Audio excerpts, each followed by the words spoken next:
구독 신청과 좋아요를 누르면 여러분의 근성이 쑥쑥 자라나게 될 겁니다. 지금 바로 클릭!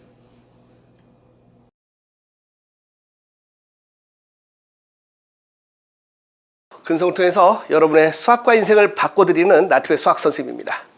이번 시간에는 고민을 해결해 주세요. 고민을 해결해 주세요. 여러분, 이번 고민은 바로 가정사였습니다. 가정사. 학생이 가정사. 가정사가 뭐냐면 엄마 아빠가 같이 사시지 않은 거야. 그리고 아빠가 심지어 폭력을 행사하시는 그런 친구의 사연입니다. 자, 이런 고민을 갖고 있습니다. 참 당황스럽고 가슴이 아파요. 근데 선생님이 해주시는 얘기는 뭐였냐면 네 할 일 해라야. 슬프게도 세상을 살다 보면 좀 요즘 보면 드라마도 이상하죠, 그렇죠?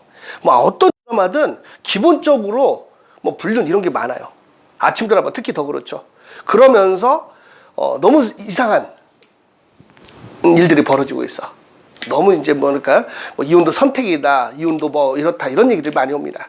그런데 그럴 수 있다라고 합시다. 좋게 말해서 이해한다고 합시다. 그런데 자녀들은 어떻게 할까요? 혹시 이 영상을 보는 엄마 아빠 있다면 자식 때문에 내 인생을 포기하기 힘들어요. 좀 어려운 얘기입니다. 근데 제 생각을 말씀드릴게요.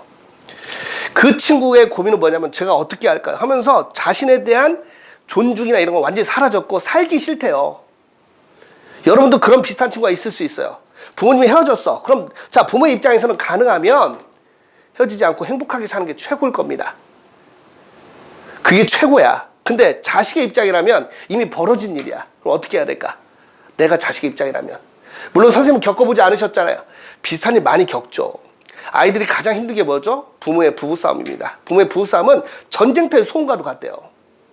전쟁터의 소음과도 같은 그런 일을 겪었고 실제로 폭력이 행사되고 부모가 갈라선 친구가 저는 어떻게 하죠? 물었을 때 저는 이렇게 말합니다. 네 할 일 해라야. 미안하지만 원론적인 거야. 원론적인 거야. 그런 질문을 한 미리 했던 상담했던 친구 중에서는 지금은 꿈을 이루어서 꽤 괜찮은 대기업에서 근무하는 친구가 있어요. 고맙대요. 그때 그 말이 힘이 됐대요.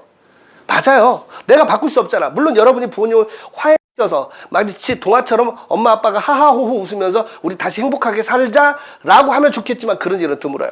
그렇다면 이제 시선을 돌려서 자신으로 봐야 돼. 자신으로 봐야 돼. 내가 바꿀 수 없는 것 때문에 고민하면 안 된다는 거야. 엄마 아빠가 내가 어떻게 한다 해서 화해하지 않거든요. 그럼 나는 어떻게 해야 될까? 네가 해야 할 일이야. 네가 해야 할 일. 간단합니다. 네가 잘 되잖아. 그러면 해결돼. 그렇다면 네가 해야 할 일이 뭘까? 결국 뭐죠? 공부입니다. 미안하지만. 여러분 인생을 바꿀 수 있는 게 뭘까요? 사람은 말이죠. 그런 상황에 빠지면 누군가 상처를 주려고 그래. 그래서 엇나가죠. 가출을 하거나 뭘 해. 그래서 부모님이 화해하길 바라지만 그럴 확률은 거의 없어요. 왜? 이미 갈라섰거든. 그래서 어떻게 하면 더 상처를 줘가지고 내가 이렇게 화나 있다는 걸 증명하려고 그래. 그건 아무런 도움이 되지 않습니다. 그때일수록 어금니를 꽉 깨물어야 돼요. 그리고 있어야 할 곳에 있어야 돼요. 그러지 않으면 나중도 없다니까. 정말 수많은 청년들이 그런 일을 겪었을 때 어떻게 합니까? 아, 나는 집이 거지 같아. 우리 엄마 아빠 헤어졌어 하면서 가출을 하고 또 인생을 막 살아요. 그럼 그 끝은 결코 좋을 수가 없어요. 정말 독한 사람이 된다면 그때 앉아. 그리고 공부해. 이과라면 의대를 갈 수 있도록 미친 듯이 해봐. 선생님 어떻게 그 상황에 그럴 수 있어요? 그렇게 해야지. 그렇게 안 하면 더 슬퍼지는데. 사람은요, 화가 나면 상대방에게 어떻게 하면 더 큰 상처를 줄 수 있을까? 그걸 고민합니다. 여러분 그랬을까? 엄마가 나한테 싫은 얘기했어. 그러면 어떻게 하면 엄마에게 더 상처를 줄까 고민하고 막 말을 내뱉어. 난 한 번도 행복하지 않았대. 어떻게 한 번도 행복하지 않았을까?